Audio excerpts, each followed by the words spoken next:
Salve família Coxa Branca, está no ar mais uma edição da TV Coxanautas, a 11ª edição.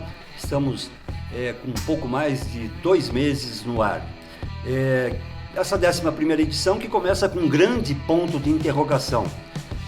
O que será deste Curitiba que teremos daqui para frente? Marcelo Carneiro e Ricardo Honório. Alguns preferem a exclamação. É um time já brigando para fugir do rebaixamento. Alguns, assim como eu, já dão como certo o rebaixamento. Já digo isso até desde alguns programas atrás. E vocês, Marcelo e Ricardo? Bom, a minha frase para começar o programa de hoje é uma frase bem longa. É uma interrogação mesmo. E agora? E agora? A minha é o seguinte: a falta de qualidade técnica, de cérebro e a displicência de alguns jogadores mais uma vez atrapalharam o Curitiba. Tudo isso, mais gastronomia e música estão na TV Coxanautas, que está começando agora.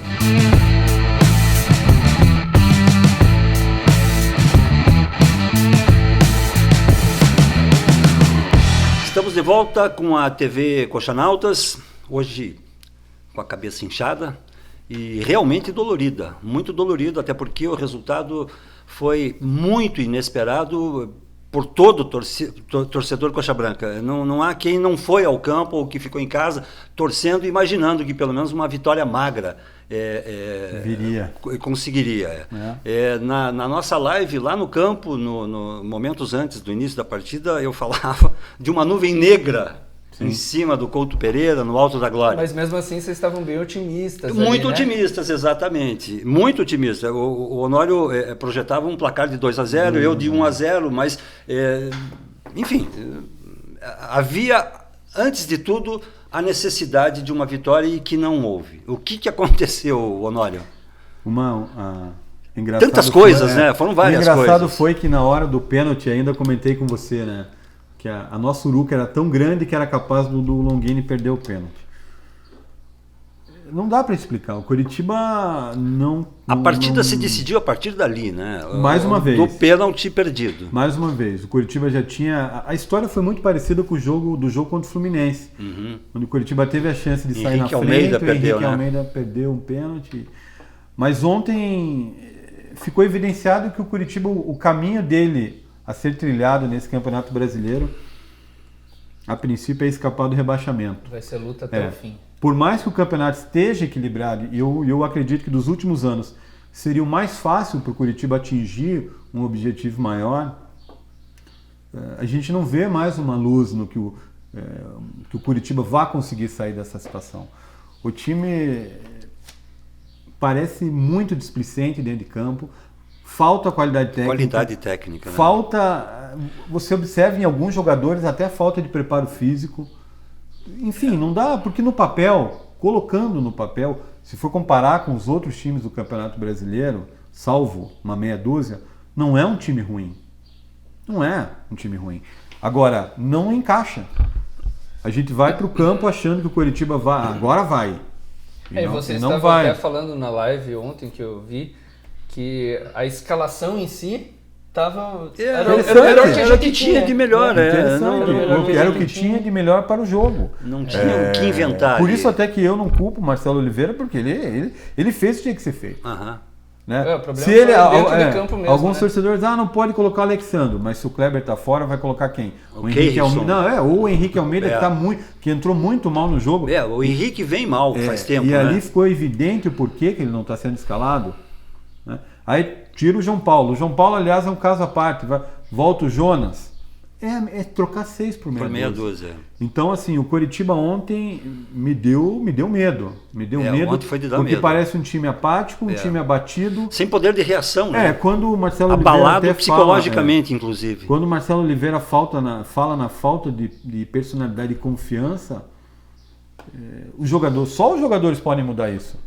A torcida apoia, a torcida cobra, até a torcida tem cobrado pouco a torcida do Curitiba. Até a torcida parece até desestimulada a esta altura. A torcida tem parecido apática.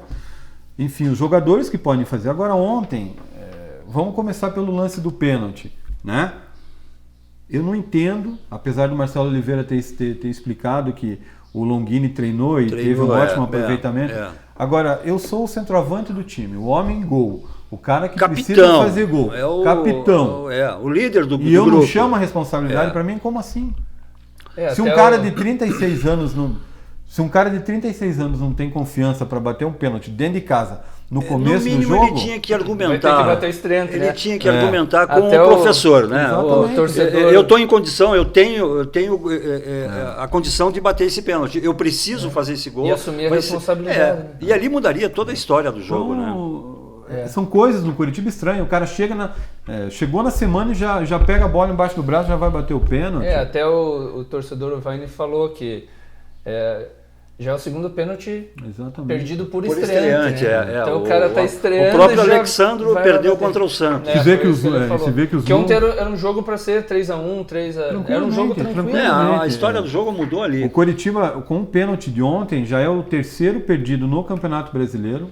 O primeiro foi perdido pelo próprio Alexandro contra o Santos, o segundo pelo Henrique Almeida contra o Fluminense e ontem pelo Longini. E já é o sexto perdido pelo Coritiba no ano. A gente teve um na Copa do Brasil perdido pelo Kleber, contra o Vitória da Conquista, e 2 no Campeonato Paranaense perdido, um pelo Neto Berola e outro pelo próprio Kleber. Então a situação é muito complicada. E o time não vinha jogando mal. O primeiro tempo ontem, eu diria até que esteve dentro da expectativa que a gente tinha em relação ao time, né? Não é aquela coisa brilhante, não é um time vencedor. Dentro da possibilidade do Curitiba, era um time que foi um time que fez um primeiro tempo bem razoável. A gente até comentou isso durante o jogo. O lamentável foi o pênalti perdido. Mas aí, Sérgio, falta de qualidade técnica à parte, como foi o caso do Longini na hora do pênalti, aí tem coisas que falta cérebro para o jogador. Tem duas situações específicas. A primeira no lance do gol do Vitória. Não dá para entender, a gente tem o lance aí, não dá para entender o que o Rildo fez. O Rildo passou a bola, né? Ele não dá para entender. Ele foi atacante. Ele fez um do Vitória. Lançamento ali, né? Ele estaria até impedido se fosse um jogador dele. O Rildo tá muito mal, né? Ontem ele foi péssimo, né? Exatamente, ele deu uma assistência pro cara do Vitória. E o segundo e mais grave foi a atitude do Márcio, né? Ridícula a atitude do Márcio. Ridícula. O Márcio, se eu sou o treinador do Curitiba, eu hoje converso com ele e digo assim, olha, do meu time você tá fora. Você não joga mais comigo. Esse lance me chamou a atenção. Nesse ângulo vai dar para ver, no próximo ângulo vai dar para ver. E ainda ele erra o chute. Ele errou o chute. Ele erra o chute. Agora, mas eu tenho a impressão que ele conseguiu ainda dar um soco ali, não deu? Eles estavam trocando o soco. Ali, alheio a essa participação. Mas o maior problema além do cara ser expulso, ainda anulou o gol do Coxa. Agora, por uma besteira. O juiz também foi muito rigoroso, né? Foi, porque não era para anular o gol, né? Não era para anular o gol, porque foi fora da jogada. O lance do Márcio não atrapalhou em nada a jogada. Né? Então, assim, ele podia. O Márcio não acertou, podia ter dado um amarelo. Um amarelo pro Márcio ali. Mas depois do gol, né? Mas a nhaca tamanha. Agora o Márcio é o seguinte, ele fez um favor pro Marcelo Oliveira. Sim, ele deu a vaga. Deu a vaga dele pro Kleber Reis, que vai entrar e vai tomar conta. E vai tomar o lugar dele. Então o Márcio ontem sepultou a titularidade dele no Coritiba e a situação é muito difícil, Sérgio. Dos últimos 6 jogos em casa, Coritiba teve 4 derrotas. Coritiba perdeu para Vitória, Atlético Mineiro, Fluminense e Sport. Teve um empate com o Santos e uma vitória contra a Chapecoense. Nos anos anteriores... Nós somamos um ponto só nesse segundo turno, né? Só o empate contra o Santos e não marcamos gol ainda. Nos anos anteriores, o Coritiba escapava do rebaixamento por conta das vitórias em casa. Exatamente. Esse ano não tem conseguido fazer isso. É por isso que eu acho que nós estamos a caminho do rebaixamento. A campanha está escapando agora por causa das 6 primeiras rodadas. Senão a gente já estaria lá junto com a campanha desse ano. O que eu acho ainda, o que eu penso, eu ainda sou um pouco otimista, é que o nível técnico baixo desse campeonato ainda favorece o Coritiba. Mas a gente tem um retorno. A nossa esperança se você pegar o Vitória, Honório, o Vitória, que era um candidato ao rebaixamento, está 1 ponto só atrás de nós. Se recuperou. A gente dava o Vitória como um candidato seríssimo ao rebaixamento. Eu acho que as posições estão... você pega Avaí, você pega Chapecoense, São Paulo... O único garantido aí, na minha opinião, é o Atlético Goianiense. Desses times aí, o resto, o São Paulo, eu acho que não cai. Não cai. Desses times aí, eu acho que o único que vai incomodar o Coritiba nessa luta aí para fugir do descenso é o São Paulo. O Vitória, eu quero ver jogar em casa.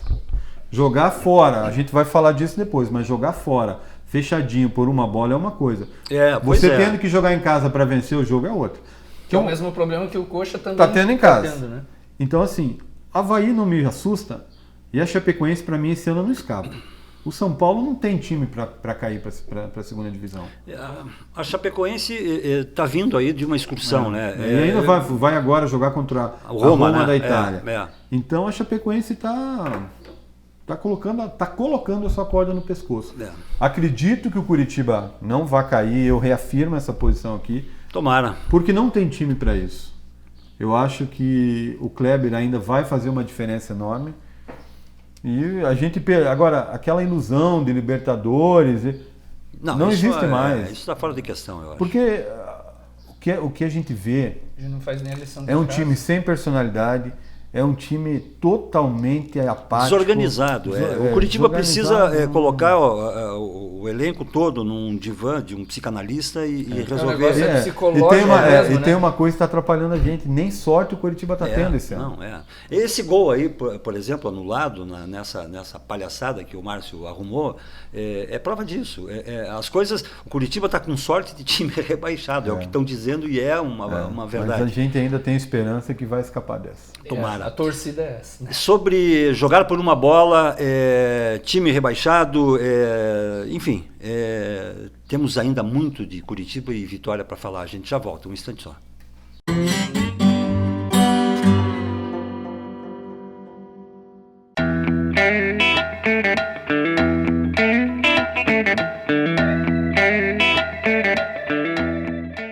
A TV Coxanautas está de volta, ainda falando sobre Curitiba e Vitória. Derrota para o Vitória, mais uma vez, no Couto Pereira. Há quem prefira dizer que a vitória foi técnica. Tem, inclusive, no próprio site Coxanautas, os nossos comentaristas, os que foram a favor da vinda do Mancini e que foram contra a vinda de Marcelo Oliveira, estão se manifestando, dizendo que o Mancini deu, nessa partida, um nó tático no Marcelo Oliveira. Futebol não é bem por aí, né, Ricardo Honório? Pare. Não é, né? Eu não vi nó tática nenhum, pare com isso. Ele jogou como todo mundo joga fora de casa. Com todo respeito, hoje em dia no futebol brasileiro, você não vê novidade tática nenhuma. O que o Mancini fez foi posicionar 11 caras atrás da bola e jogar no erro do Coritiba. Coisa que o Coritiba já fez isso fora de casa. Como que acham que o Coritiba ganhou do São Paulo, ganhou do próprio Vitória lá na Bahia e ganhou do Avaí? É verdade. O Mancini nada fez do que posicionar todo mundo atrás e esperar o erro do Coritiba. Essa história de nó tático, que o Mancini é melhor, você não tem como saber se o Mancini é melhor. A sequência do campeonato que vai dizer. Não, e são as circunstâncias de cada partida. Cada partida é individual, é única. E outra, Sérgio, eu quero ver o Vitória jogar em casa. O Vitória jogou em casa com o Mancini, perdeu pro Avaí, certo? Se o Marcelo Oliveira perde pro Avaí no Couto Pereira, a casa cai. Eu não sei se o Vitória teve um outro jogo, se não me engano foi com o Vasco, onde também não ganhou, dentro de casa. Mas eu não vi nó tático nenhum. Eu vi um Coritiba numa noite que nada deu certo. Tudo aquilo que a gente já falou até no porque, primeiro. Se o Coritiba sai na frente, né? exatamente. Se o Coritiba sai na frente na hora do pênalti, a história do jogo seria outra. Então essa história para mim de nó tático não existe. Isso aí, o Mancini... Inclusive, se você pegar as formações individuais desse jogo, Curitiba e Vitória, o Curitiba tem, em qualidade técnica ali, uma leve vantagem sobre o Vitória. Sim, claro, né? claro. Então, eu acho que não é por futebol aí. É futebol, né? Não é por Mas aí. aí é meio polêmico, né? As opiniões são bem divididas em relação a isso, né? Por exemplo, eu separei aqui 2 comentários diferentes. O Paulo fala, ele compara o Mancini quando ele assumiu o Vitória, a condição que o Vitória estava, e o Marcelo Oliveira que assumiu o Curitiba. E daí, pelos resultados, obviamente, né, ele fala que o trabalho do Mancini lá está sendo bem melhor que o do Marcelo Oliveira. Só um pouquinho, Caneiro, só em relação a isso, Isso não quer dizer que o Mancini deu um nó tático ontem. Realmente, se a gente for ele tá tendo observar os resultados, números, o trabalho do Mancini tem sido melhor. Mas vamos ver a sequência do campeonato se continua. No final agora, que nó você vai tático fazer, está bem longe de ser um nó tático. Nó tático é surpreender mesmo, Exatamente. fazer algo bem diferente. Eu não diferente. vejo nenhum treinador do futebol brasileiro atualmente dar nó tático em ninguém. Não existe. É uma mediocridade enorme. Tá generalizada a mediocridade. Eu lembro do Edu Coimbra em 89, com aquele super time, né? Sim. De 89, aliás, foi o último grande time que nós tivemos. Numa conversa com o Edu Coimbra, uma vez ele me disse, ele disse, olha, hoje em dia, no futebol, você pega esse time do Curitiba, por exemplo, com esse meio de campo que tem aqui, Oswaldo, Serginho, Carlos Alberto, Tostão, você não tem muito o que fazer. O técnico aqui trabalha muito pouco. Eu sou muito mais psicólogo deles do que treinador. Eu às vezes chamo um para conversar ali no canto e tal, o cara não está bem, faz uma observação, o fulano está descendo aqui pelas tuas costas, você está avançando muito, toma mais cuidado, então você traz mais um volante para proteger a descida do cara. Enfim, são coisinhas assim que o torcedor na arquibancada percebe. Então, hoje em dia, é difícil mesmo você, ainda mais no futebol brasileiro, né, que está muito nivelado tecnicamente e taticamente. Então não há diferença. E daí tem outra opinião, que inclusive essa eu peguei da coluna do Honório, que o Alvir está falando que não está querendo defender o Marcelo Oliveira, mas ele está dizendo que nenhum técnico dá jeito nesse time do Curitiba. Não é o treinador que vai fazer a diferença. Né? Por aí. Eu não acho que o Marcelo Oliveira seja o culpado. Agora, isso também não exime ele totalmente. Não, sim, O Marcelo Oliveira já teve 6 jogos no comando do Curitiba. Já está na hora. O time já deveria estar jogando melhor. Ele vai ter 2 semanas para trabalhar agora, antes do Atletiba. O time vai ter que mostrar algum resultado prático no Clássico. Porque se aquilo que a gente comentou, uma vitória no Clássico, vai dar um gás. O psicológico do time que tá complicado. Agora, uma também. Derrota no Atletiba, aí a tampa do caixão. Não pode. Se perder, vai ser um jogo chave, vai ser um Atletiba para entrar para a história. O Atlético também vem de derrota, né? Perdeu para o Flamengo na última rodada. O Curitiba está nessa situação que todos conhecem. Precisa vencer, não há outra alternativa. Vai ter que recuperar fora os pontos que perdeu em casa.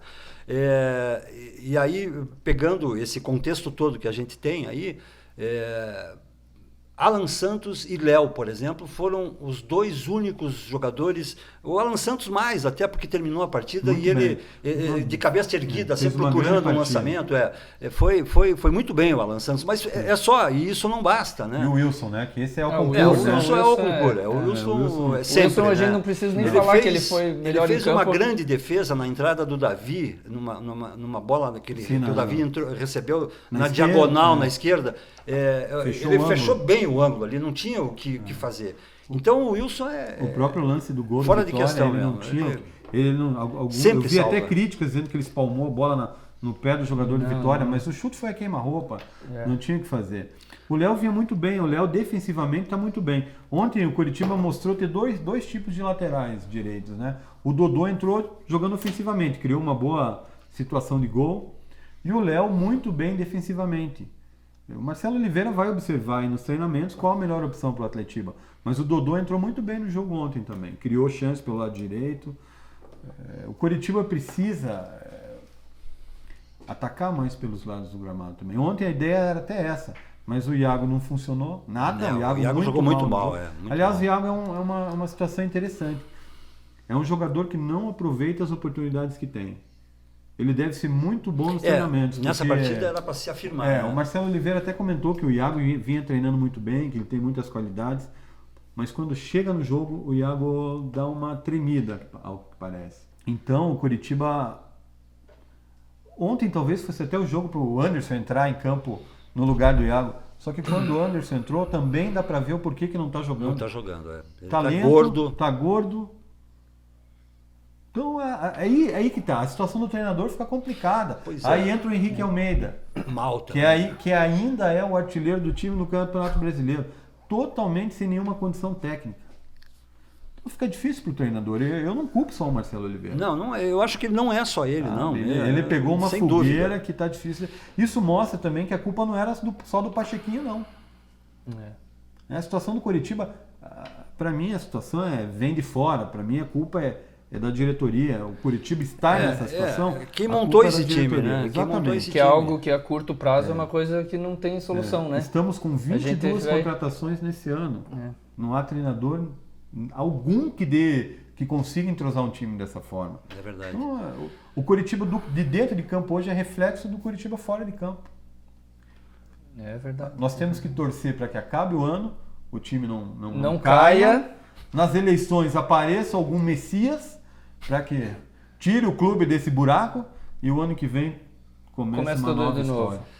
Para encerrar esse tema, Curitiba e Vitória e a próxima partida, tem a provável volta do Kleber. E esse é um problema, porque na verdade você deposita nas costas de um jogador uma responsabilidade que, quer dizer, na verdade essa situação foi criada por ele mesmo, né? A história da cusparada. Que foi de displicência também, né? Também, exatamente. Então, vai... dizer o quê, né? Ele pode voltar provavelmente mais pesado, ele vai estar gordo, ele não vai resolver a partida porque ele está sem ritmo. Enfim, temos uma solução, mas temos um problema. E no Atletiba ainda. Sérgio, eu não vejo nem como solução, nem como um problema. Eu vejo como uma esperança. E essa esperança, ela é baseada nos números do Curitiba com e sem o Kleber. Pois é, o que nós mostramos no programa anterior. Exatamente. Né? Então, e por ser Atletiba também é um jogo que, se a gente vai lá e emplaca uma vitória, muda completamente. Kleber, por exemplo, muda completamente o psicológico do time, né? Então, e aí a gente pode até ter um pouco mais de tranquilidade para frente. E além da esperança do Kleber, tem outros fatores. Não podemos esquecer que nós vamos estar no nosso salão de festas, tem que é a Baixada, tem tudo isso. E que o Atlético é o nosso eterno freguês. Então tem aí uma combinação de fatores que talvez... Tudo conspire a favor. Ou seja, um jogo de vida ou morte. Se vencer, pode se recuperar, e se perder, pode ser a tampa do caixão. Né? Exatamente. Ok. A TV Coxanautas volta daqui a pouquinho com música e gastronomia. Um instante só. Você, torcedor do Coxa Branca e empresário, tem um convite para te fazer. Que tal associar sua marca aos canais do Coxa Náutica? São mais de 120 mil seguidores no Facebook, mais de 1 milhão de acessos no site. Tenho certeza que essa parceria será incrível. Conto com a sua participação.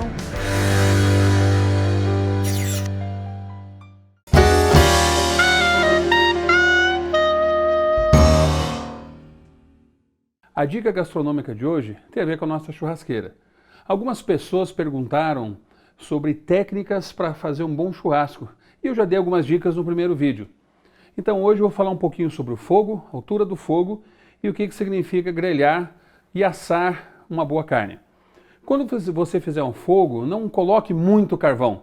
Coloque o suficiente para você fazer um montinho, colocar um papel no meio e eu acendo o fogo particularmente com óleo de cozinha.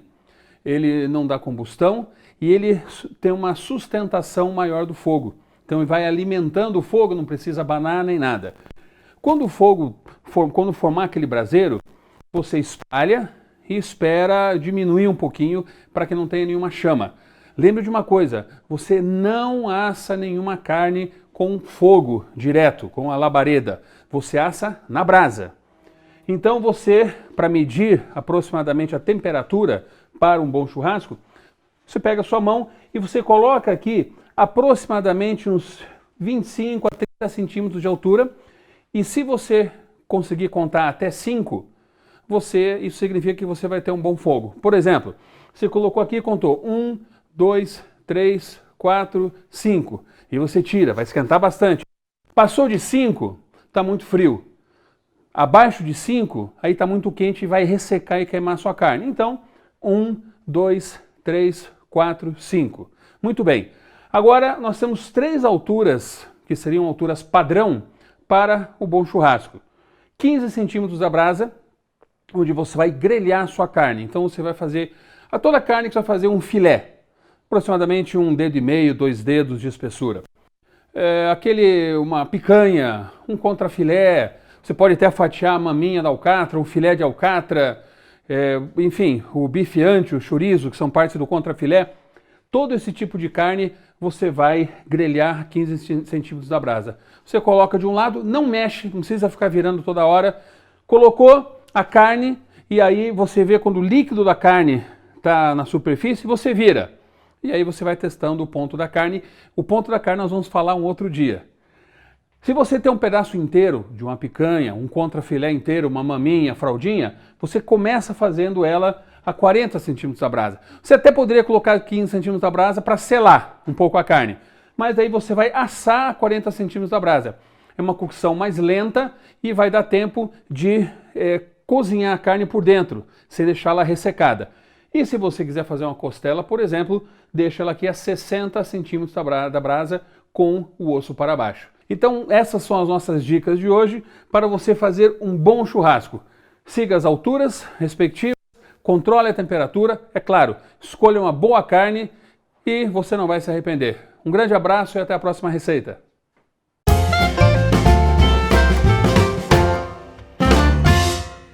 E aí, pessoal, TV Coxanautas hoje traz um convidado especial, meu amigo Ivan Rodrigues. E daí, Ivan, tudo bem, cara? Beleza, cara. O Ivan, para quem não conhece, ele é baterista do Escambau e também do MacGyvers, mas ele vem hoje para o programa para falar de um disco que é muito especial para ele, né? O Ivan é filho do grande Ivo Rodrigues, o saudoso Ivo, um grande coxa branca, que era o líder da banda Blindagem.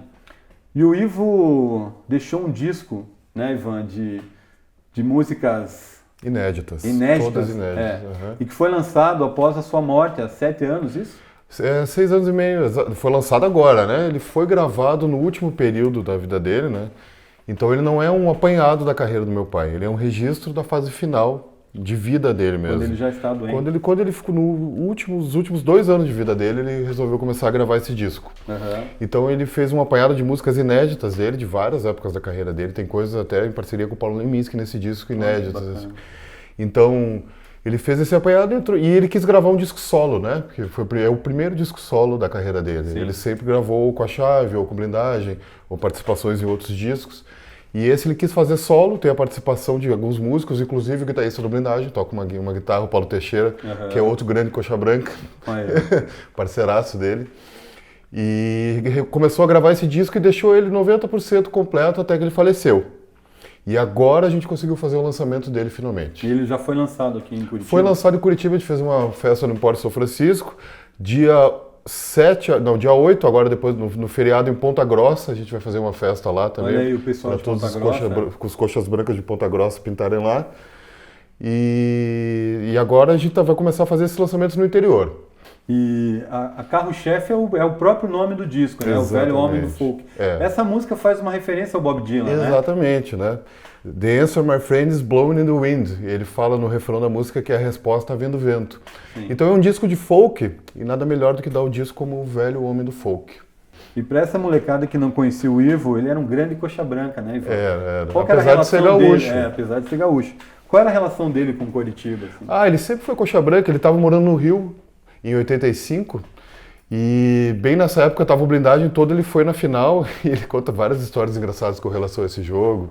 Que quando foi para os pênaltis ele já se levantou e cumprimentou todo mundo lá no Maracanã, já sabia, não, com o Rafael no gol, no final o Rafael nem precisou pegar o pênalti, né? Ele sempre foi coxa branca e sempre me levou no estádio, estava sempre comigo. O Ivo era uma grande personalidade aí, era um das personalidades mais conhecidas que torciam para o Curitiba, né? É verdade. A gente não tem muitas personalidades coxas brancas, até porque o Paraná a gente sofre de estar um pouco para trás nisso com relação a outros estados do Brasil. Ivan, e para quem quiser adquirir esse disco, que está excelente, como que faz? Na Escola Fantástica, é o único ponto de venda que está vendendo agora, é uma escola de música que fica ali na Tapajós, esquina com a Tefé, ali quase. Só entrando em contato na minha página do Facebook, que é Ivan Rodrigues Baterista, _baterista, manda um inbox que eu mando, a gente combina a taxa do correio e vai dar tudo certo. Pessoal que gosta de rock and roll, esse é um disco imperdível. É um disco histórico, vale muito a pena. Você, leitor coxanauta, que curtir e compartilhar o nosso programa nas redes sociais, vai concorrer ao Velho Homem do Folk, o grande disco do Ivo Rodrigues. Isso aí. E para encerrar o programa, qual é a música que a gente vai tocar? Bom, então vamos ouvir a faixa título do disco, Velho Homem do Folk, para todo mundo se emocionar junto aí. É isso aí, Ivan. Valeu. Cara. As pessoas